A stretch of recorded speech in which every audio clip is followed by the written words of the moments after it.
Hello Ram Ram दोस्तों, जय श्री राम। आप सभी लोग कैसे हैं? हमारे न्यू ब्लॉग में स्वागत है आप सभी लोगों को। हम लोग निकल के जा रहे हैं इंडिया के लिए। हम लोग फ्लाइट पकड़ना है आज सुबह 3 बजे सुबह में हम लोग निकल रहे हैं। हम हैं, हमारा साड़ू भाई है, उसके बाद से उधर दो हमारे दोस्त हैं, एक साड़ू भाई भी हैं उसमें। वो लोग छोड़ने जा रहे हैं। सुबह का 3:30 बजे हम लोग निकल रहे हैं रूम से घूमने के लिए। हाँ, अभी जा रहे हैं। देखो हम हैं और ये हमारा साड़ू भाई है, और ये भी एक साड़ू भाई है, वो साथ में आ रहे हैं हमारे साथ मुल्क इंडिया। हाँ, और ये सुबह का 4 बजे हमारा दोस्त आया, गाड़ी से अपने लेकर जा रहा है।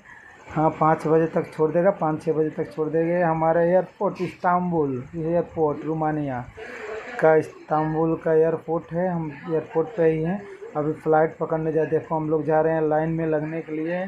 यहाँ